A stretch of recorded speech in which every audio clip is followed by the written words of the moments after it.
This explanation will troll you, Stephen A. You won't be able to help it. You're going to be salivating at the mouth like a rabid dog right now.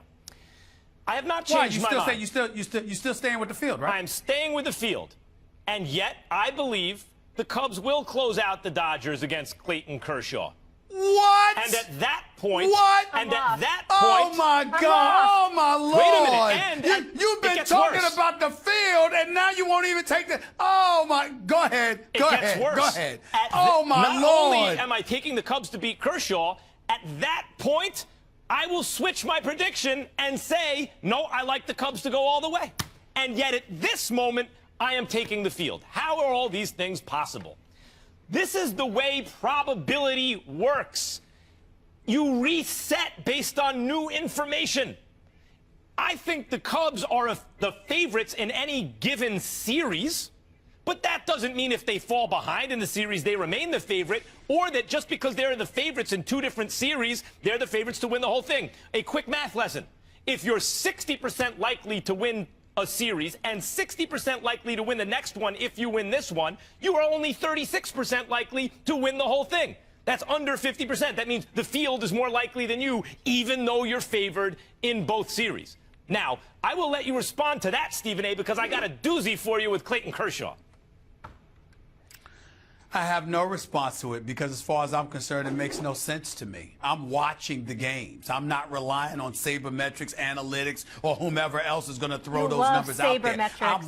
I'm watching Addison Russell. I'm watching Javier Baez. I'm watching this kid Wilson Contreras, who might end up getting Hayward benched because of the way he's balling in the postseason compared to the way Hayward is balling in this postseason series. That's what I'm looking at. I know what I'm seeing. I came into this series saying I'm rolling with the Cubs, and I'm going to stay with rolling with the Cubs just right the other now, day, you were like, that's what I'm seeing.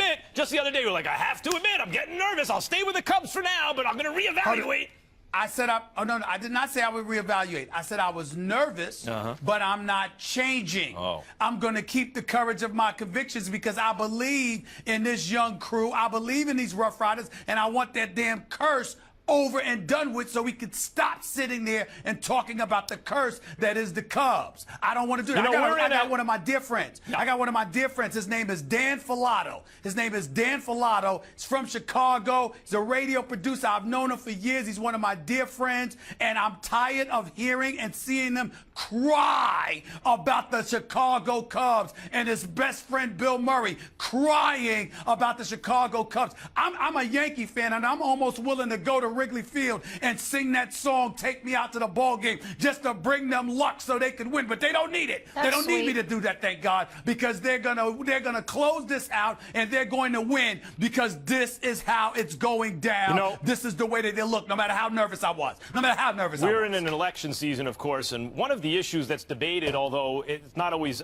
mentioned this way, is Keynesian economics. And John Maynard Keynes... What? Yes, that's right. John Maynard Keynes was once accused of flip-flopping because he changed his opinion on something. Teach me. And he said, when the facts change, so does my opinion. What about you, sir? Or something to that effect. Yeah. So they're down 3-2, the Dodgers now. Yeah, the Cubs are likely to beat them, but they have Clayton Kershaw going. The Dodgers do, right? Here's the problem with Clayton Kershaw. Clayton Kershaw in elimination playoff games in his career, small sample size, nevertheless, he started 4 games. His team is 2-2 in those games. His personal record is 1-2 with a 6.08 ERA. Now, the Cardinals, something's going on with the Cardinals. There have been rumors of, are they stealing signs or something? Because they can't believe how well the Cardinals hit Kershaw. Okay, even if you take that out, he's still not quite the same guy in those situations as when there are less pressure-packed situations in the postseason. And others will say, well, that's because they want him to go on short rest. He's not going on short rest this time. Or, hey, look, it's a small sample size. Anything can happen. Blah, blah, blah. For the reason the Dodgers haven't won the whole thing already in these last several years, and they've had a shot a couple times, is because they need Kershaw, at minimum, to be the same version of himself in the regular season. At minimum. What does that mean? That usually Kershaw is a sub-2 ERA. I mean, what that means is Kershaw got to pitch 6 2/3, 7 1/3, minimum 1 run. that would be acceptable. But what about elevating and getting even better under the pressure? Like guys like Kurt Schilling, I brought up El Duque, Fernando Valenzuela, and several others who really, John Smoltz and others, who elevated, who actually got, we've seen Bumgarner, get better under pressure. He has to do that. And maybe he does it against the Cubs tonight. But based on his track record, he hasn't inspired confidence in me that he will. What I'm expecting to see is some at least slightly lesser version of Kershaw get closed out by the Cubs tonight. And if and when that happens, I will reevaluate my opinion about the field versus the Chicago Cubs. So in other words, your position that you're taking the field against the Cubs is something that will change possibly in 24 hours? Easily, yes. Well, when the field includes 4 teams, I have nothing or else to 6 say. teams, or 8 teams, it's different than when it includes 1 team, yes. I have nothing else to say. So far, I've stayed with the Cubs. I'm sticking with the Cubs. I happen to be right. I don't have to debate you about this. You don't even know. Hold it up. You don't even know what the hell you picking. Everyone knows where I stand. I'm rolling with the Cubs. I know. I know what I'm picking today, but then based on new information, that might change tomorrow. It's possible. Sure. Okay, I got it. So you might as well not have picked the series then. That's what you're saying. Why? No, you're making projections. It's Friday, everyone. Let's stay in a good mood. Okay. Let's leave it there. I roll with the Cubs. Coming into the series, I'm sticking with the Cubs. I'm always in a good mood when Stephen A. Smith and I are berating each other on TV. All right, let's leave it there. He had one last night. Aaron Rodgers, your guy, Stephen A., was 39 of 56 for 326 yards and 3 TDs, leading the Packers to a 26-10 victory over the Bears and setting a franchise record for completions. Rodgers struggled to get the offense moving in the first half, but the offense opened up in the second. Will we see the Aaron Rodgers we used to know this season, Stephen A., that bad man that you love? I doubt it. And the reason why I doubt it is because I don't have that much confidence in his receivers. He dipped and dunked a lot yesterday, throwing the ball 56 times. Over 20 of them were for 5 yards or less, meaning that's how far he threw the ball. To me, that's not going to get it done. That's not the Aaron Rodgers that I know and love.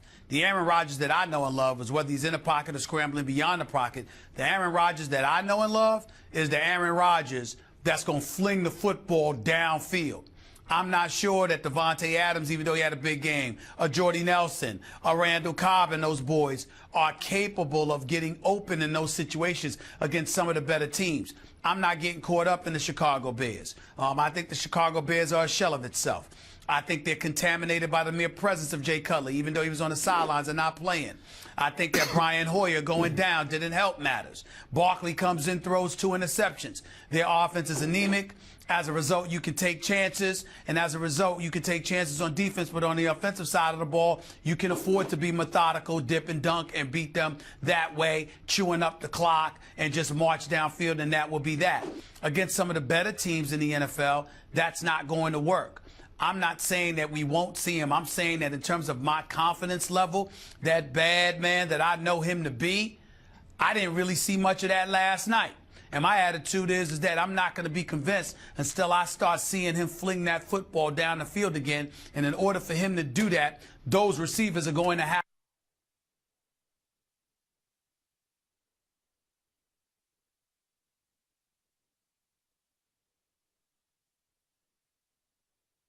seeing him fling that football down the field again. And in order for him to do that, those receivers are going to have to get open. And I'm not confident that that's what they're going to do. I've been telling everyone to relax about Aaron Rodgers, not because, oh, he's going to go back right away to being what he was before last season, because now this is almost a season and a half, but because this guy is pretty good.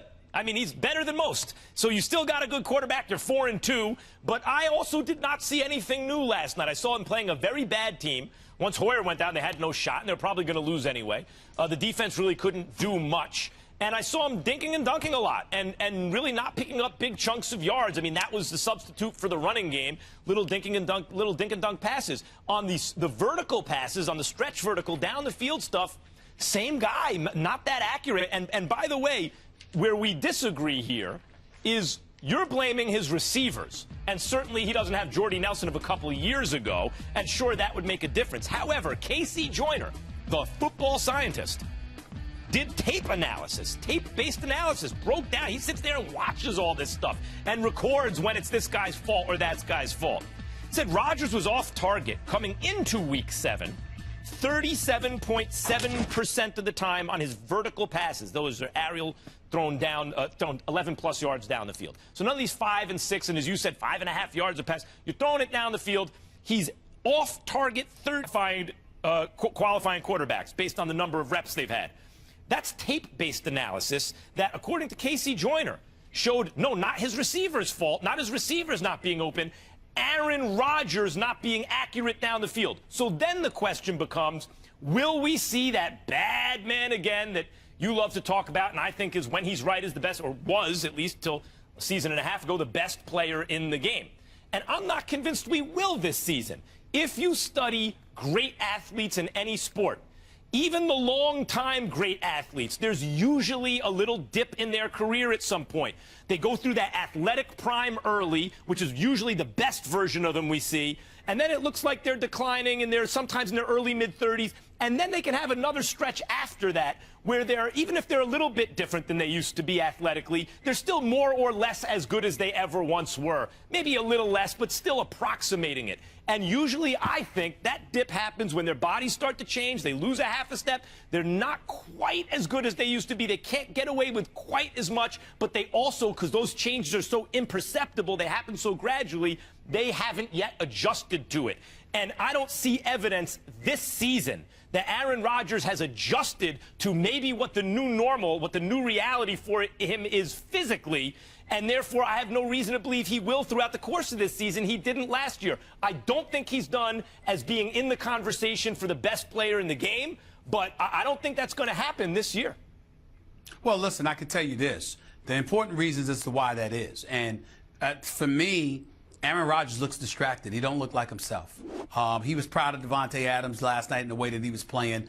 I remember I was talking to Mark Schlereth on my radio show yesterday, and he was alluding to Aaron Rodgers and how, being distracted. His brother was on The Bachelor. Family business got out in public, and all of this other stuff. I mean, just bringing in, some people have been bringing into the equation off-field things that may play a role in how a guy's psyche is and how he approaches the game and how he looks on the field in terms of playing the game of football. I'm seeing Aaron Rodgers underthrow and overthrow. I'm seeing him lose the football. Second consecutive week he's lost fumbles. This is a guy that's made a career not only of throwing beautiful passes, but protecting the football. That doesn't appear to be who he is right now. And it's very shocking to see this happen. And so I look at it from that perspective, and that's one of the things that concerns me about him. Also, the Jeff Pearlman book came out about Favre, and it detailed some of the stuff in his relationship with Aaron Rodgers that was not so flattering for either, maybe particularly not Favre. But at any rate, for those who would dismiss off-the-field distractions as the reason that you could have a negative, it can negatively affect someone's performance, it's really very straightforward. It's common sense. If you have problems at home or in your personal life, does it ever affect your work product? For many of us, the answer is yes. For some, the answer is no. But for many people, the answer is yes. And that goes for athletes, too. And that may be part of the explanation, because what we're seeing the last